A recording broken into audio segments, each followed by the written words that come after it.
Hello friends, welcome back to my channel and today we're gonna talk about the most horror film कुमारी।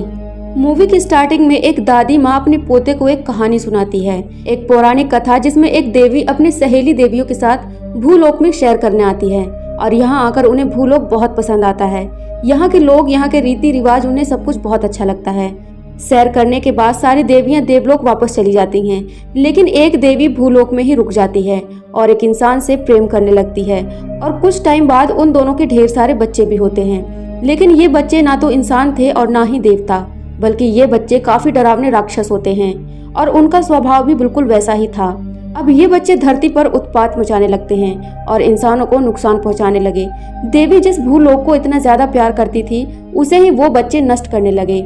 इसलिए देवी ने उन बच्चों को श्राप दिया कि वो लोग मनुष्य से दूर पाताल लोक में और जंगलों में खो जाएंगे और देवी वापस देवलोक चली गई। और उनके श्राप के अनुसार ये बच्चे, जिन्हें जाथन कहा जाता है, उनकी पूजा कभी भी नहीं होनी चाहिए थी और उनको सबसे दूर रहना था। पर इंसानों को जब उनकी शक्तियों का पता चला तो उन्होंने अपनी लालच और इच्छा को पूरा करने के लिए उनको पूजना शुरू कर दिया। और अब ये जाथन जो अब तक सोए हुए थे और भुलाए हुए थे, वो अब जाग जाते हैं और इंसान अपने स्वार्थ को पूरा कराने के लिए अपने ही बच्चों की बलि देने लगता है।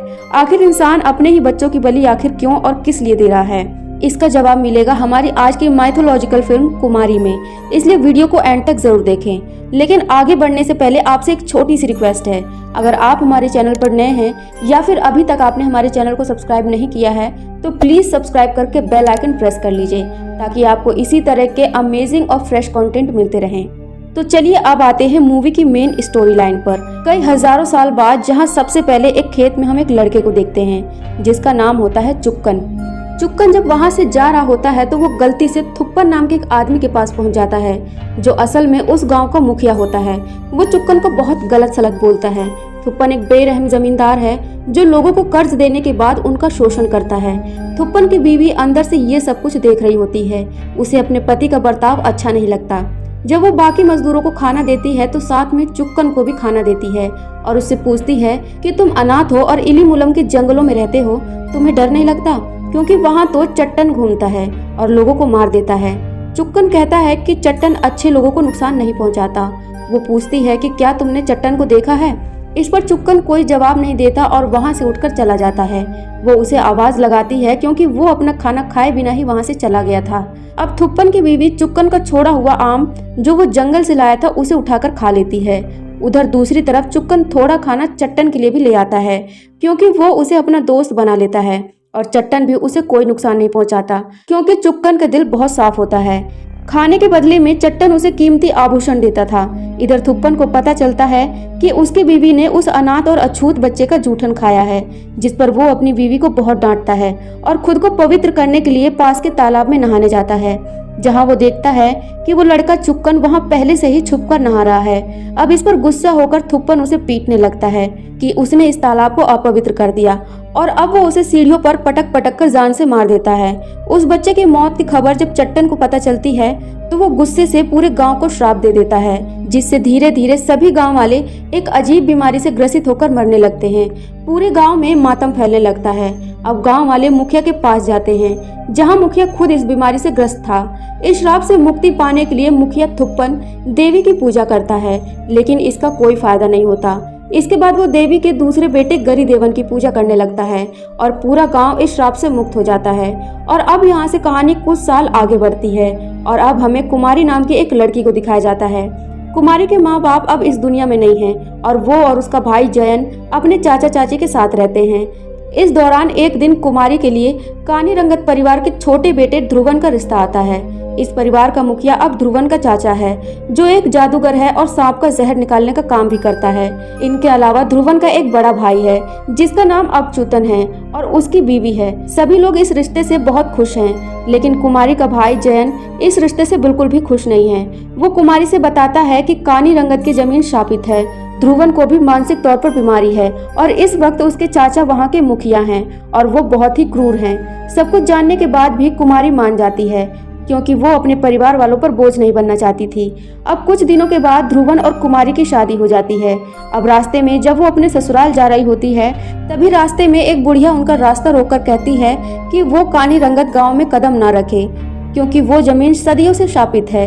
ये बात सुनकर कुमारी थोड़ा परेशान हो जाती है, लेकिन ध्रुवन के चाचा कहते हैं तुम उसकी बात पर ध्यान मत दो, वो एक पागल बुढ़िया है। अब गांव अपने घर पहुंचने के बाद कुमारी को पता चलता है कि ध्रुवन की हमेशा दवाई वगैरह चलती रहती है और वो लोगों से काफी अलग थलग रहता है। एक रात वो देखती है कि ध्रुवन के चाचा हर रात घर के मंदिर में किसी की पूजा करते हैं। वो इस बात को ध्रुवन से पूछती है तो वो उसे कुछ भी नहीं बताता। अब अगले दिन कुमारी पूरे घर को देखती है और देखते ही देखते वो इलीमुलम जंगल के पास आ जाती है और जब वो दरवाजा खोलती है तो उसे जंगल में चुक्कन नजर आता है। ये वही लड़का है जिसे थुप्पन ने सीढ़ियों पर पटक पटक के जान से मार दिया था, यानी कि ये चुक्कन की आत्मा थी। अब वो कुमारी को एक आम दिखाते हुए उसे अपने पास बुलाता है। अब कुमारी आगे बढ़ने ही वाली थी कि उसे उसकी भाभी रोक लेती है, जो ध्रुवन के बड़े भाई अच्युतन की पत्नी है। अब उसकी भाभी उसे बताती है कि जंगल में जाना मना है, क्योंकि वहाँ एक चट्टन नाम का राक्षस रहता है जो लोगों को मार देता है। वो उसे इलीमुलम की पूरी हिस्ट्री बताती है, लेकिन एक बात वो उसे नहीं बताती, जिसे सुनकर आपके रोंगटे खड़े हो जाएंगे। अब ये बात क्या है, इसके बारे में हमें आगे पता चलेगा। अब उसी रात जब कुमारी सो रही होती है तो उसे एक डरावना सपना आता है, जिसमें वो एक औरत को खून से लथपथ एक बच्चे को अपनी गोद में लेकर खड़ी देखती है। कुमारी घबराकर उठ जाती है और वो ये सारी बात ध्रुवन को बताती है। ध्रुवन उसे शांत कराता है और उसे एक पत्थर देता है और कहता है कि इसे अपने पास रखना, तुम्हें बुरे सपने नहीं आएंगे। दूसरी तरफ ध्रुवन का चाचा, जो कि मुखिया है, वो गांव वालों पर अत्याचार करता है। उनसे अनाज लेकर बदले में उन्हें कुछ भी नहीं देता। एक दिन गांव वालों के द्वारा कर्ज न दिए जाने पर मुखिया उन सभी पर बहुत गुस्सा होता है और उल्टा सीधा बोलने लगता है। तभी वहां पर ध्रुवन आता है और वो भी उन्हें बस धमकाकर भगा देता है। इसके बाद ध्रुवन का चाचा ध्रुवन को नकारा और निकम्मा कहने लगता है और ये सब कुमारी अंदर से देख रही थी। ध्रुवन के अंदर आने पर वो ध्रुवन से पूछती है कि आपको आखिर क्या बीमारी है, आपको घर के लोग बाकी सभी लोगों की तरह सम्मान क्यों नहीं देते। जिस पर ध्रुवन कहता है कि छोटे होने की वजह से बचपन से ही उसे काफी मारा पीटा गया, जिसकी वजह से उसे गुस्सा आने लगा और एक दिन गुस्से में उसने अपने गुरु को जान से मार दिया और तब से उसे सभी लोग पागल समझते हैं और उसकी इज्जत नहीं करते। ये बात सुनकर कुमारी बहुत इमोशनल हो जाती है और जिंदगी भर उसका साथ निभाने का वादा करती है। अब वो दोनों साथ में काफी अच्छा टाइम एक्सपेंड करते हैं और एक दूसरे के काफी नजदीक आ जाते हैं। कुछ दिनों बाद जब कुमारी उस जंगल के पास के रास्ते से जा रही होती है तो फिर से चुक्कन की आत्मा उसे बुलाती है और इस बार कुमारी उस जंगल में प्रवेश कर जाती है। थोड़ा आगे जाने पर उसे एक बुढ़िया नजर आती है, जो उससे कहती है कानी रंगत परिवार ने काफी सालों से तुम्हारा इंतजार किया है। वो तुम्हारे आने से इसलिए खुश हैं क्योंकि तुम इस घर की पहली संतान को जन्म दोगी और वो उस बच्चे की बलि देंगे।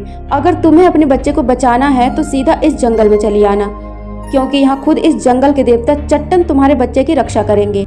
कुमारी इन सब बातों से डर जाती है और उस जंगल से बाहर आ जाती है और वहीं बेहोश हो जाती है। उसे इस हालत में उसकी भाभी देख लेती है और उसे घर ले आती है। यहाँ उसे वैद्य जी से दिखाया जाता है, जहाँ वैद्य जी सभी को बताते हैं कि वो माँ बनने वाली है। इस बात से कुमारी और ध्रुवन तो बहुत खुश होते हैं, वहीं दूसरी तरफ घर के सभी लोग मायूस हो जाते हैं। ये बात जानने के बाद ध्रुवन के चाचा अब ध्रुवन को मुखिया बनाने की बात कहने लगते हैं, जिसके बाद ध्रुवन भी अपने चाचा की तरह काफी घमंड में रहने लगता है और लोगों पर अत्याचार करता है। उसके चाचा भी अब घोषणा कर देते हैं कि अब उसके बड़े भाई अच्युतन के बदले ध्रुवन को गांव का मुखिया बनाया जाएगा। अब एक रात कुमारी को ध्रुवन अपने बिस्तर से गायब मिलता है। जब वो ध्रुवन को ढूंढती है तो वो देखती है कि ध्रुवन खून से लथपथ घर के कोने में पड़ा है। जब कुमारी देखती है तो उसे पता चलता है कि उसने अपने हाथ की 2 उंगलियां काट ली थी और वो शैतानों की तरह कहता है कि अब उसकी भी 3 उंगलियां हैं, जैसे गरीदेवन की है। कुमारी डर जाती है और किसी तरह उसे संभालती है। अब आगे हम देखते हैं कि ध्रुवन और उसके बड़े भाई अच्युतन में लड़ाई हो जाती है, क्योंकि ध्रुवन को इस गांव का मुखिया बना दिया गया है। अच्युतन परेशान होकर एक औरत के पास जाता है जिसका नाम पारिजातन होता है और इन दोनों के बीच नाजायज संबंध होते हैं। पारिजातन उसे कहती है कि अगर तुम्हें कानी रंगत पर कब्जा करना है तो उसे इलीमुलम के देवता चट्टन की पूजा करनी होगी। अगले दिन कुमारी अपनी भाभी से माफी मांगती है, जिस पर वो कहती है कि उसने जानबूझकर कभी अपना बच्चा पैदा नहीं किया, क्योंकि उसे मालूम है कि इस घर के पहले बच्चे के साथ क्या होगा। कुमारी कुछ समझ नहीं पाती, इसलिए वो बरसों पहले इस परिवार के साथ क्या हुआ था वो सब कुछ बताने लगती है। वो कहती है जब कानी रंगत पर चट्टन का श्राप लगा था तब थुप्पन ने गरीदेवन का आवाहन किया, लेकिन कानी रंगत को बचाने के बदले में गरीदेवन ने इस घर के पहले संतान की बलि मांगी। थुप्पन की पत्नी की गोद देवी की कृपा से भरी थी, लेकिन खुद को बचाने के बदले थुप्पन ने अपने बेटे की ही बलि चढ़ा दी, जहां गरीदेवन उस बच्चे को खा जाता है, जिससे कानी रंगत सारे श्रापों से मुक्त हो जाता है। अपने बच्चे के दुख में थुप्पन की पत्नी अपनी जान दे देती है। अब आगे कुमारी की भाभी उसे एक कमरे में ले जाती है, जहां हम एक बहुत ही भयानक और डरावना नजारा देखते हैं, जहां एक आदमी पड़ा हुआ था जिसकी हड्डियां तक दिखाई दे रही थी और वो दर्द से करहा रहा था।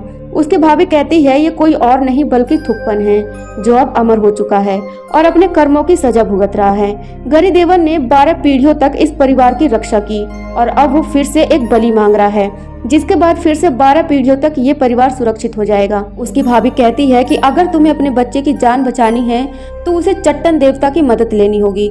यहाँ पर इन दोनों को बातें करते हुए मुखिया देख लेता है और वो भाभी को मरवा देता है, जिसे देखकर कुमारी एकदम टूट जाती है। अपने बच्चे को बचाने के लिए कुमारी इलीमूलम के जंगल में जाती है, जहाँ उसे वही बुढ़िया फिर से मिलती है। वो बुढ़िया उसे एक मंत्र देती है और उसे गुफा में ले जाती है, जहाँ कुमारी एक काली परछाई देखती है, जिसे देखकर वो डर जाती है। वो काली परछाई उसके कोख पर हाथ फेरती है और उसे वचन देती है कि उसके बच्चे को कुछ नहीं होगा। इसके बाद वो बुढ़िया कुमारी को एक यंत्र देती है और कहती है कि वो इस यंत्र को अपने घर में दफना दे और बाकी सब चट्टन पे छोड़ दे। वो कुमारी को चेतावनी देते हुए कहती है कि यहाँ सब कुछ बदलने वाला है और वो तैयार रहे। अगले दिन से गांव में फिर से वही श्राप वापस आ जाता है, जहाँ लोग बीमारियों से मरने लगते हैं। अब गांव वाले मदद मांगने मुखिया के पास आते हैं। मुखिया उन्हें आश्वासन देता है और ध्रुवन को मुखिया बना देता है। सभी गांव वाले ध्रुवन के सामने झुक जाते हैं, जिससे ध्रुवन की खुशी का ठिकाना नहीं रहता। उसका चाचा उसे समझाता है कि गांव वालों के डर का फायदा उसे उठाना चाहिए, जिस पर ध्रुवन गांव वालों पर अत्याचार करना शुरू कर देता है और उनसे बेरहमी से काम करवाने लगता है। उसका चाचा अब ध्रुवन को भी जादू टोना सिखाने लगता है और दूसरी तरफ चट्टन का श्राप पूरे गांव में फैल जाता है, जिसकी खबर अब अच्युतन को भी लग जाती है और अब पारिजातन अच्युतन को चट्टन की शरण में जाने को कहती है।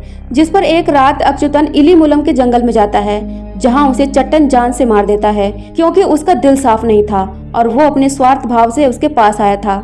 इधर एक तरफ ध्रुवन और उसके चाचा गरी देवन की पूजा कर रहे हैं और दूसरी तरफ कुमारी चट्टन देव का मंत्र पढ़ रही है। तभी यहाँ पर जंगल से एक सांप निकल कर आता है और ध्रुवन के चाचा को काट लेता है, जिससे उसकी मौत वहीं पर हो जाती है। अगले दिन ध्रुवन उसका अंतिम संस्कार करता है और सोचता है कि वो कौन है जिसने चट्टन देव की पूजा की। उसे एक किसान पर शक होता है जिसने उससे कर्ज के लिए लड़ाई की थी। वो आदमी कहता है कि एक निर्दोष को मारने की बजाय तुम उन आदिवासियों को पकड़ो जो जंगल में चट्टन देव की पूजा करते हैं। इसके बाद वो थुप्पन के पास जाता है और वो उसे कहता है कि वो चट्टन को मारने का फैसला कर चुका है, जिस पर थुप्पन कहता है कि उसे चंद्र ग्रहण की रात तक इंतजार करना चाहिए। लेकिन ध्रुवन उसकी बात नहीं मानता और अपने घमंड में ही सभी गांव वालों को इकट्ठा कर आदिवासियों पर हमला कर देता है। ध्रुवन यहाँ पर उसी बुढ़िया से मिलता है। ध्रुवन उसे धमकाता है और ये औरत उस पर हंसने लगती है। वो कहती है कि बहुत जल्दी चट्टन अपना कहर कानी रंगत पर बरसाएगा और सबसे पहले वो तुझे ही खत्म करेगा। वो उसे कुमारी की पूजा वाली बात भी बता देती है, जिसे सुनकर ध्रुवन पागल हो जाता है। लेकिन तभी वहाँ पर बहुत जोर से चट्टन के गुर्राने की आवाज सुनते हैं और सभी लोग ध्रुवन को वहाँ से लेकर भाग जाते हैं। घर पहुंचकर ध्रुवन कुमारी को धमकाता है, जहाँ कुमारी कहती है कि वो अपने बच्चे को बलि चढ़ने नहीं देगी, जिस पर वो कुमारी का गला दबाने लगता है और कहता है कि वो इस गांव की भलाई के लिए वो अपने बच्चे की नहीं बल्कि उसकी भी बलि चढ़ा देगा। जिसके बाद कुमारी को घर में ही कैद कर दिया जाता है। अब एक दिन कुमारी का भाई कुमारी से मिलने आता है, जिसे देखकर कुमारी बहुत खुश होती है और जो कुछ भी हुआ वो सारी बातें अपने भाई को बताती है और वो उसे वहाँ से ले जाने के लिए कहती है। ये सुनने के बाद जयंत सीधा ध्रुवन के पास जाता है, जहाँ दोनों के बीच जबरदस्त हाथापाई होती है और ध्रुवन उसे जान से मार देता है। जब ये बात कुमारी को पता चलती है तो कुमारी फूट फूट कर रोने लगती है। ध्रुवन कुमारी को उसके भाई की लाश तक नहीं देखने देता। इसके कुछ दिनों के बाद कुमारी थुप्पन के पास जाती है। थुप्पन उसे कहता है कि ये सब मेरी गलती की वजह से हो रहा है, अब तुम्हें सिर्फ चट्टन ही बचा सकता है। इस घर में मेरे अलावा एक और आत्मा रहती है और वो है मेरी बीवी की आत्मा, जिसने अपने बच्चे की मौत के गम में अपनी जान दे दी थी। ये वही औरत थी जिसका सपना कुमारी बार बार देखा करती थी। इसके बाद उसकी बीवी की आत्मा कुमारी को रास्ता दिखाती है और वो उसे एक घर के कोने में ले जाती है, जहाँ देवी माँ की मूर्ति है। वो आत्मा कुमारी से कहती है कि तुम देवी माँ से मदद मांगो, वो तुम्हारी मदद जरूर करेंगी। अब कुमारी देवी की मूर्ति को निकालकर उसकी पूजा करने लगती है। देवी के पास से ही उसे एक खंजर भी मिलता है, जिसे कुमारी अपने पास रख लेती है। अब समय आ जाता है और कुमारी एक बच्चे को जन्म देती है। इसके बाद कुमारी अपने बच्चे को लेकर इलीमूलम जंगल की ओर भाग रही होती है कि तभी ध्रुवन के आदमी उसे पकड़ लेते हैं और उसके बच्चे को ले लेते हैं। अब ध्रुवन अपने बच्चे की बलि देने के लिए तैयारी करने लगता है। जिसके बाद वो एक सुरंग का दरवाजा खोलता है और अपना हाथ काटकर गरी देवन का आवाहन करने लगता है। यहाँ पर हमें पहली बार गरी देवन की छवि देखने को मिलती है, जो एक भयंकर राक्षस था और उसके हाथ में 3 उंगलियां थी, जैसा कि ध्रुवन ने अपने हाथ की 2 उंगलियां काटकर दिखाया था। इससे ये बात साफ हो जाती है कि ध्रुवन के दिमाग में शुरू से ही गरी देवन ही बसा हुआ था। खैर, अब जैसे ही गरी देवन उस बच्चे की ओर बढ़ने लगता है, तभी वहां पर जंगल का देवता चट्टन आ जाता है। जहां गरी देवन एकदम सफेद होता है, वहीं चट्टन एकदम काला होता है। अब दोनों के बीच में भयंकर लड़ाई होती है। जहां गरी देवन उस बच्चे को खाने की कोशिश कर रहा था, वहीं चट्टन अपने किए गए वादे को पूरा कर रहा था और उस बच्चे को बचाने की कोशिश कर रहा था। दोनों लड़ाई करते करते उसी सुरंग में गिर जाते हैं जहां से गरी देवन निकला था, और दूसरी तरफ ध्रुवन अपना आपा खो बैठता है और खुद ही अपने बच्चे की बलि देने के लिए आगे बढ़ता है। लेकिन तभी कुमारी अपने बच्चे को बचाने के लिए ध्रुवन पर उसी खंजर से हमला कर देती है जो उसे देवी के पास से मिला था, और ध्रुवन को जान से मार देती है। कुछ देर बाद सुरंग से सिर्फ चट्टन बाहर आता है और उसके हाथ में गरी देवन की कटी हुई जीभ होती है, जो इस बात का सबूत है कि गरी देवन लड़ाई में हार गया है। इसके बाद कुमारी अपने बच्चे को लेकर वहां से चली जाती है और चट्टन भी वापस जंगल की ओर चला जाता है। इसके बाद दिखाया जाता है कि गांव से वो श्राप भी हट गया है और कानी रंगत की जमीन और मुखिया अब कुमारी है, जो अपने बेटे के साथ रह रही है। कुमारी अब गांव वालों को हर साल उनकी फसल उनके पास रखने को कहती है और इस तरह से उस गांव में देवी की कृपा फिर से आ जाती है। आखिर में दिखाया जाता है कि कुमारी का बेटा अब थोड़ा बड़ा हो गया है और वो उसी जंगल में खड़ा है जहां से जंगल का रास्ता शुरू होता है, और तभी उसे जंगल में चुक्कन की आत्मा अपने पास बुलाती है और कुमारी का बेटा उसकी तरफ चल देता है, और यहीं पर इस शानदार फिल्म की कहानी खत्म हो जाती है। तो फ्रेंड्स, ये थी कुमारी की पूरी स्टोरी। आई होप कि आपको ये कहानी अच्छी लगी होगी। जाते जाते वीडियो को लाइक करें और चैनल को भी जरूर सब्सक्राइब करें।